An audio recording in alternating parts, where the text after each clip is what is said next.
Hello बच्चों, जय श्री कृष्ण, जय श्री राधे। दोस्तों, आज के लेक्चर में हम लोग स्टार्ट करेंगे क्लास 11 फिजिक्स।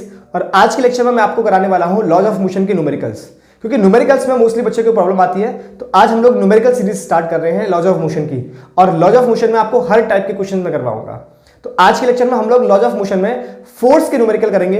F = ma फॉर्मूले पे सारे के सारे क्वेश्चंस करेंगे, राइट। तो आप इस वीडियो को शेयर करना ना भूलें, और जो लोग हमारे चैनल पर भी नए जुड़ रहे हैं वो चैनल को सब्सक्राइब करें, क्योंकि आज हम करने वाले हैं लॉज ऑफ मोशन के क्वेश्चन, जिसमें मैं यूज करूंगा फोर्स वाला कंसेप्ट। कौन सा कंसेप्ट? फोर्स वाला। F = ma का फॉर्मूला। जिन बच्चों को अगर F = ma फॉर्मूले में कुछ प्रॉब्लम आती है या उस कंसेप्ट में कोई दिक्कत है, तो आप मुझे कमेंट बॉक्स में कमेंट करके बताएं। मैं उस कंसेप्ट की पूरी डिटेल्ड वीडियो आपको दे दूंगा, राइट। तो चलिए करते हैं लेक्चर को स्टार्ट। मेरा नाम है शैलेंद्र शर्मा और आप मुझे देख रहे हो अपने प्यारे से यूट्यूब चैनल सुपर 10 क्लासेस पे। चलिए लेक्चर को करते हैं स्टार्ट। तो गाइस चलिए करते हैं लेक्चर को स्टार्ट। देखिए first question, a car of mass 1000 kg is moving with a velocity of 10 metre per second and is acted upon by a forward force 1000 Newton due to engine and retarding force of 500 Newton due to friction. What will be its velocity after 10 second? बच्चों question बोल रहा है कि car है जिसका मास 1000 kg है, जिसकी velocity 10 metre per second है, जो कि 10 मीटर पर सेकेंड से फॉरवर्ड की तरफ मूव करती है। और उस पर एक फोर्स काम करता है 1000 न्यूटन, जो कि इंजन की वजह से है, दैट इज फॉरवर्ड फोर्स। और उसी कार पर बच्चा एक फ्रिक्शन फोर्स काम करता है, जो कि कार को पीछे की तरफ खींच रहा होगा 500 न्यूटन। तो उस कार की वेलोसिटी बतानी है हमें 10 सेकंड बाद, आफ्टर 10 सेकंड। समझो, डायग्राम बनाते हैं क्वेश्चन का। आप डायग्राम बना के क्वेश्चन को समझे। पहले क्वेश्चन ने बोला है बच्चा कि हमारे पास एक कार है और ये कार फॉरवर्ड फोर्स 1000 न्यूटन से आगे की तरफ मूव करती है, जिसकी वेलोसिटी हमें दी हुई है बच्चा कितना? 10 metre per second. 10 metre per second मतलब मुझे कार की इनिशियल वेलोसिटी गिवन है। इस कार का बच्चा जो मास है, मास ऑफ कार, वो दिया है 1000 kg। Got it. अब इस कार पर एक रिटार्डिंग फोर्स लगता है, मतलब पीछे की तरफ एक फोर्स लगता है, जो कि फ्रिक्शन की वजह से है। तो बच्चा ये हमारा फोर्स कौन सा है? Forward force, right. इसको F1 बोल देते हैं। और F2 जो काम कर रहा है वो है 500 न्यूटन। तब बच्चा 10 सेकेंड बाद, 10 सेकेंड बाद इस कार की वेलोसिटी क्या होगी ये अपन को बताना है। फाइनल वेलोसिटी बतानी है इस कार की 10 सेकंड बाद। बात क्लियर हुई?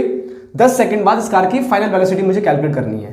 तो बच्चा पहले ये देखो कि इस कार पर नेट फोर्स कितना लग रहा है। तो बच्चा इस कार पर अगर मैं नेट फोर्स की बात करूं, नेट फोर्स की बात करें तो F = कितना आएगा? F1 माइनस के F2। नेट फोर्स कितना हो जाएगा? 1000 माइनस के 500, क्योंकि ये इस तरफ खींच रहा है और 500 इस तरफ है। तो नेट फोर्स कितना आ जाएगा? F = 500 न्यूटन, जो कि इस कार को फॉरवर्ड में मूविंग दे रहा होगा। कितना? 500 न्यूटन। ये आ गया फोर्स। अब बच्चा मुझे वेलोसिटी निकालनी है, तो वेलोसिटी निकालने के लिए फॉर्मूला होता है V = U + AT। लेकिन बच्चा इस फॉर्मूले में मुझे U चाहिए, एक्सेलरेशन भी चाहिए। तो सबसे फर्स्ट हमें एक्सेलरेशन फाइंड करना होगा। एक्सेलरेशन कैसे फाइंड करोगे? F = फॉर्मूला अपने पास m × a, force = mass × acceleration. So acceleration = force by mass. बच्चा फोर्स कितना है? It is 500 divide by mass कितना है? 1000, राइट। सो एक्सेलरेशन कितना आ गया बच्चा? ये 500 से कैंसिल आउट करो 2 टाइम्स। सो एक्सेलरेशन = 1/2 मीटर पर सेकंड स्क्वायर। ये एक्सेलरेशन आ गया 1/2 मीटर पर सेकंड स्क्वायर। हमारे पास एक्सेलरेशन आ गया। मुझे कैलकुलेट करना है velocity. So velocity = initial velocity कितनी बच्चा? 10 प्लस 1/2 इंटू 10। टाइम कितना है? 10 सेकेंड। कैंसिल आउट करो 5 टाइम्स। सो V = बचा आ गया 10 + 5। सो V = 15 मीटर पर सेकेंड। मतलब उस कार की जो वेलोसिटी होगी 10 सेकेंड बाद बच्चा वो कितनी होगी? 15 मीटर पर सेकेंड। आप एक बार क्वेश्चन को रीड करके खुद से बनाने की कोशिश करें, बहुत आसान क्वेश्चन है। देखिए एक बार क्वेश्चन को, फिर आते हैं नेक्स्ट क्वेश्चन पे। तो गाइस नेक्स्ट क्वेश्चन देखें। A force of 72 dyne is inclined to the horizontal at an angle of 60 degree. Find the acceleration in a mass of 9 gram which moves in a horizontal direction. बच्चों question ने बोला है कि एक force है 72 dine, जो कि inclined लगता है हॉरिजॉन्टल से 60 डिग्री पर। तो हमें एक्सेलरेशन पता करना है और मास दिया है ऑब्जेक्ट का 9 ग्राम। चलो चेक करना भैया, क्वेश्चन ने क्या बोला अपन को। क्वेश्चन ने बोला है कि एक ऑब्जेक्ट है, इस ऑब्जेक्ट का मास बच्चा 9 ग्राम है, 9 ग्राम। इस ऑब्जेक्ट पे हॉरिजॉन्टल डायरेक्शन से, ये इसकी हॉरिजॉन्टल डायरेक्शन है, हॉरिजॉन्टल डायरेक्शन से एक फोर्स काम करता है जो कि कितना है 72 डाइन का। बच्चा डाइन इसकी सीजीएस यूनिट होती है, फोर्स की सीजीएस यूनिट है 72, दैट इज डाइन। तो यहां कितना फोर्स काम कर रहा है 72 dyne. Dyne is the CGS unit, तो ये भी सीजीएस में है, ग्राम भी सीजीएस में है, अपन सारी क्वांटिटी को ग्राम सीजीएस में रखेंगे। और इनके बीच में जो एंगल है ये दिया है 60 डिग्री का। मास इसका कितना है 9 ग्राम। एक्सेलरेशन हमसे पूछा है, तो बच्चों एक्सेलरेशन कैसे काउंट करते हैं, force is equal to mass into acceleration. और वो एक्सेलरेशन पूछा है जो इस ऑब्जेक्ट को हॉरिजॉन्टल डायरेक्शन में लेके आए। तो अगर एक्सेलरेशन हमारा हॉरिजॉन्टल डायरेक्शन में आएगा तो मुझे फोर्स भी हॉरिजॉन्टल डायरेक्शन का चाहिए। कौन सी डायरेक्शन का, हॉरिजॉन्टल डायरेक्शन का। तो ये फोर्स अभी कौन सा है, इंक्लाइंड वाला। मुझे एक्सेलरेशन लेके आना है इस डायरेक्शन में, मुझे एक्सेलरेशन लेके आना है इस डायरेक्शन में, तो मुझे फोर्स भी इस डायरेक्शन का चाहिए। तो ऐसे केस में अपन क्या करते हैं कि जब कभी फोर्स हमारा किसी भी प्लेन पे इंक्लाइंड है तो उस फोर्स के दो कंपोनेंट ब्रेक किए जाते हैं। एक कंपोनेंट होगा हमारा हॉरिजॉन्टल डायरेक्शन में और एक कंपोनेंट होगा वर्टिकल डायरेक्शन में। तो हॉरिजॉन्टल डायरेक्शन में जो होगा वो होगा f cos 60 और इधर जो होगा वो होगा f sin 60। अब बच्चा जिस लाइन पे एंगल बना होता है वहां हमेशा cos आता है और इसकी जस्ट परपेंडिकुलर साइन आता है। तो बच्चा जरा चेक करो इस वाले ऑब्जेक्ट को हॉरिजॉन्टल डायरेक्शन में कौन मूव कराएगा, वो मूव कराएगा f cos 60। तो that is f cos 60 is equal to mass into acceleration. So बच्चों एक्सेलरेशन कितना आ गया, एक्सेलरेशन कितना आ गया, acceleration is equal to f cos 60 divided by mass. कौन सा एक्सेलरेशन है, जो कि इस ऑब्जेक्ट को हॉरिजॉन्टल डायरेक्शन में मूव कराएगा। So acceleration is equal to force कितना दिया है 72 into cos 60 1/2 divided by mass कितना है 9 gram, 9 gram, right. So acceleration is equal to 72 into 1/2 divide by कितना आ गया बच्चा 9 ग्राम। कैंसिल आउट करो इससे, 72 को 2 से कैंसिल आउट करें कितना आ जाएगा बच्चा, that is 36। Acceleration is equal to 36/9 और 9 से कैंसिल आउट करो, कैंसिल आउट करें 4 टाइम्स कैंसिल आउट हुआ। Acceleration is equal to 4 centimetre per second square. बच्चा सेंटीमीटर क्यों लिखा, क्योंकि सारे यूनिट सीजीएस में है, ये सीजीएस में था, ये भी सीजीएस में है, तो ये सेंटीमीटर में आएगा। हमने किसी को भी ऐसा यूनिट में कन्वर्ट नहीं किया है, बात क्लियर हुई, नोट करें इतना। गाइस नेक्स्ट क्वेश्चन नंबर 3, देखिए क्वेश्चन नंबर 3 सॉल्व करते हैं हम लोग। देखो क्या बोला है, a bullet of mass 0.04 kg moving with a speed of 90 metre per second enters a heavy wooden block and is stop after a distance of 60 centimetre. What is the average resistive force exerted by the block on the bullet. बच्चों question बहुत अच्छा है। इन्होंने बोला है कि एक bullet है जिसका मास 0.04 kg है, एक बुलेट है जिसका मास कितना है 0.04 kg है ना। It is moving with the speed of 90 metre per second. बच्चों वो इनिशियल वेलोसिटी u मूव कर रही है 90 मीटर पर सेकेंड से। Enters a heavy wooden block, एक हैवी वुडन का ब्लॉक था उसमें एंटर किया and is stopped after distance of 60 centimetre. बच्चों वो स्टॉप हो गई, स्टॉप का मतलब v इज इक्वल टू 0 है। और कब स्टॉप हुई, जब उसने डिस्टेंस कवर कर लिया है 60 सेंटीमीटर। तो इसको मीटर में कन्वर्ट करें तो 60 इंटू 10 की पावर -2 मीटर है ना। What is the average resistive force exerted by the block on the bullet. हमें रेजिस्टिव फोर्स पूछा है, फोर्स पूछा है ना, resistive force by the block on the bullet, मतलब वो जो ब्लॉक है वो बुलेट पे कितना रेजिस्टिव फोर्स लगाएगा। तो बच्चों फोर्स कैलकुलेट करना है अगर मुझे उस बुलेट का, तो मुझे एक्सेलरेशन पहले कैलकुलेट करना होगा, क्योंकि फोर्स क्या होता है m इंटू ए, मास इंटू एक्सेलरेशन। बुलेट का मास तो दिया है, अगर मुझे बुलेट का एक्सेलरेशन पता लग जाए तो काम बन जाएगा। तो बच्चों बुलेट का एक्सेलरेशन कैसे निकालेंगे, हमारे पास u है, हमारे पास v है और हमारे पास s है। u, v और s इन तीनों में एक रिलेशन होता है v स्क्वायर माइनस के u square is equal to 2as, क्योंकि टाइम तो गिवन नहीं है। तो हमारे पास एक रिलेशन होता है v square minus u square is equal to 2as। v कितना है 0 माइनस के u कितना है 90 का whole square is equal to, acceleration मुझे कैलकुलेट करना है इनटू डिस्टेंस कितना दिया बच्चा अपन को, दैट इज 60 इंटू 10 की पावर -2। ये मैंने मीटर में कन्वर्ट कर लिया सेंटीमीटर से। इसको कैलकुलेट करें तो यह जाएगा बच्चा -8100 है ना, is equal to 2 into acceleration into 60 into 10 की पावर -2। यहां से एक्सेलरेशन निकालोगे -8100 डिवाइड बाई 2 इंटू 60 इंटू 10 की पावर -2।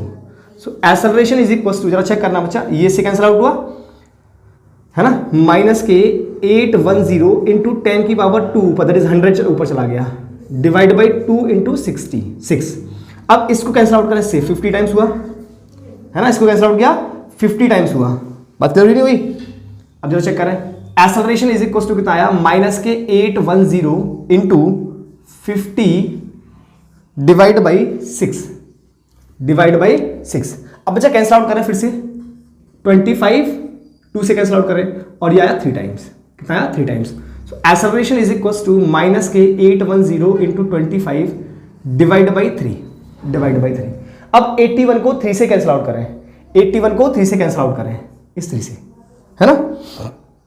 चलो तो बच्चों ये आ जाएगा, कैलकुलेट हो गया आपका पूरा का पूरा। एक्सेलरेशन यहां से आएगा -6750, ये आ जाएगा इतना मीटर पर सेकेंड स्क्वायर, इतने मीटर पर second square.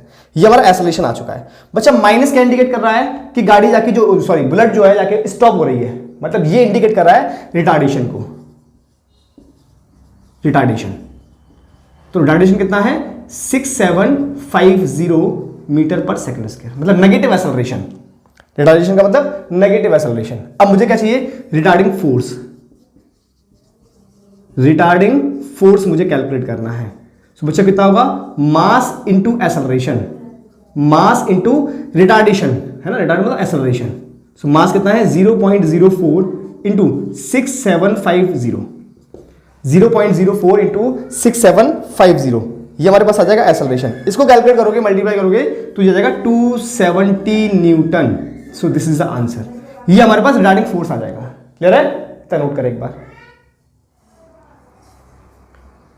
Guys next question number 4 देखिए, a scooterist moving with a speed of 36 kilometre per hour sees a child standing in the middle of the road. He applies the brakes and brings the scooter to rest in 5 seconds just in time to save child. Calculate the average retarding force on a vehicle if mass of the vehicle and driver is 300 kg. बच्चों question बड़ा प्यारा है।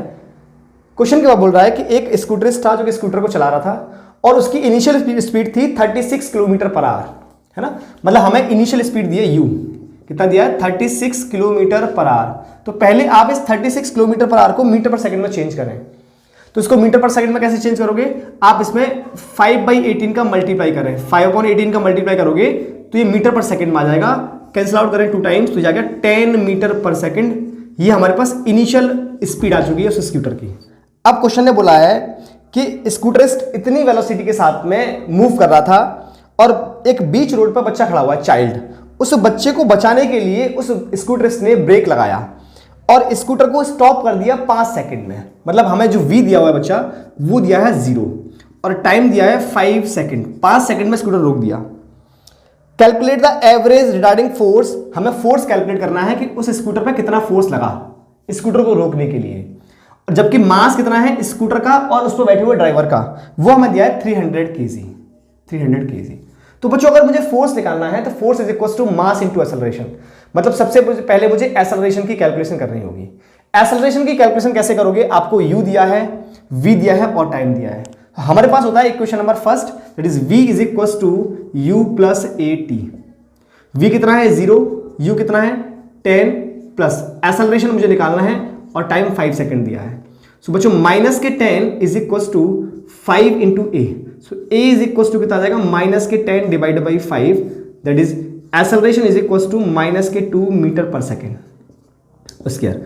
Minus मतलब हमने stop करने के लिए acceleration रोका है, मतलब ये क्या है रिटार्डेशन, स्टॉप करने के लिए फोर्स लगाया था। तो माइनस इंडिकेट ये कर रहा है कि एक्सेलरेशन अपोजिट साइड में है। दैट मीन्स नेगेटिव का मतलब है कि हमें रिटार्डेशन दिया हुआ है। क्या आ गया ये अपने पास retardation, it is equal to 2 metre per second, मतलब negative acceleration 2 metre per second square retardation. अब हमें निकालना है फोर्स, कौन सा निकालना है फोर्स। तो force is equal to mass into acceleration, और एक्सेलरेशन में कौन सा यूज करेंगे रिटार्डेशन, क्योंकि हमें रिटार्डिंग फोर्स निकालना है। So F is equal to mass कितना है 300 into acceleration 2। So force is equal to 600 newton. ये अपने पास फोर्स कैलकुलेट हो गया। This is the answer. Force कितना है 600 न्यूटन। क्लियर है, नोट करें इतना।